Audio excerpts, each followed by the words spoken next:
ಈ ಮಧ್ಯೆ ಟರ್ಕಿ ಪಾಕಿಸ್ತಾನಕ್ಕೆ ಬೆಂಬಲ ಘೋಷಣೆ ಮಾಡಿದೆ. ಪಾಕಿಸ್ತಾನದ ಕರಾಚಿ ಬಂದರಿಗೆ ಟರ್ಕಿಯ ಯುದ್ಧ ನೌಕೆಯೊಂದು ಬಂದಿದೆ. ಟರ್ಕಿ ನೌಕಾಪಡೆಯ ಹಡಗು ಪಾಕ್ ಬಂದರಿಗೆ ಎಂಟ್ರಿ ಕೊಟ್ಟಿದೆ. TCG ಬಯಕಡ ಈ ಹಡಗನ್ನ ಟರ್ಕಿ ಪಾಕಿಸ್ತಾನಕ್ಕೆ ಕಳಿಸಿಕೊಟ್ಟಿದೆ. TCG ಬಯಕಡ ಹಡಗೇನಿದೆ ಅದು ಸಣ್ಣ ಯುದ್ಧ ನೌಕೆ, ಟರ್ಕಿಯ ನೌಕಾದಳದ ಬಳಿ ಇರುವಂಥ ಯುದ್ಧ ನೌಕೆ, ಅದನ್ನು ಪಾಕಿಸ್ತಾನದ ಕರಾಚಿ ಬಂದರಿಗೆ ಕಳಿಸ್ಕೊಟ್ಟಿದೆ. ಟರ್ಕಿ ಎಂಥ ರಾಷ್ಟ್ರ ಅಂತಂದರೆ, ಟರ್ಕಿಯಲ್ಲಿ ಭೂಕಂಪ ಆದಂಥ ಸಂದರ್ಭದಲ್ಲಿ ಮೊದಲು ನೆರವು ಘೋಷಣೆ ಮಾಡಿದ್ದು ಅಥವಾ ನೆರವಿಗೆ ನಿಂತಿದ್ದು ಭಾರತ. ಆದರೆ ಅದು ಯಾವುದನ್ನೂ ಕೂಡ ಟರ್ಕಿ ನೆನಪಲ್ಲಿ ಇಟ್ಕೊಂಡೇ ಇಲ್ಲ.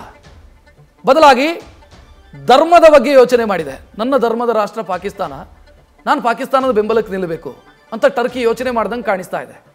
ಅದೇ ಕಾರಣಕ್ಕಾಗಿ ಮೊನ್ನೆ ಗ್ಲೋಬ್ ಮಾಸ್ಟರ್ ಯುದ್ಧ ವಿಮಾನದ ಮುಖಾಂತರ ಟರ್ಕಿ ಪಾಕಿಸ್ತಾನಕ್ಕೆ ಯುದ್ಧ ಉಪಕರಣಗಳನ್ನು ಕಳಿಸ್ಕೊಟ್ಟಿತ್ತು. ಈಗ ಒಂದು ಯುದ್ಧ ನೌಕೆಯನ್ನು ಕಳಿಸ್ಕೊಟ್ಟಿರೋದನ್ನು ಗಮನಿಸ್ತಾ ಇದ್ದೀರಿ. ಒಂದು ಕೃತಜ್ಞತಾಹೀನ ದೇಶ ಇದು ಟರ್ಕಿ ಅನ್ನೋದು ಗೊತ್ತಾಗ್ತಾ ಇದೆ. ಟರ್ಕಿಯಲ್ಲಿ ಸಮಸ್ಯೆ ಆಯಿತು ಅಂತ ಆದಾಗ ಮೊದಲು ಸ್ಪಂದಿಸಿದ್ದೇ ನಾವು ಭಾರತೀಯರು.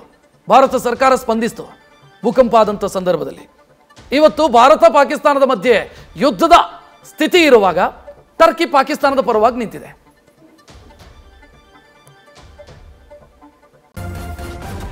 ನ್ಯೂಸ್ ಫಸ್ಟ್ ನಿರ್ಭೀತಿಯಿಂದ ನಿಮ್ಮ ಪರವಾಗಿ.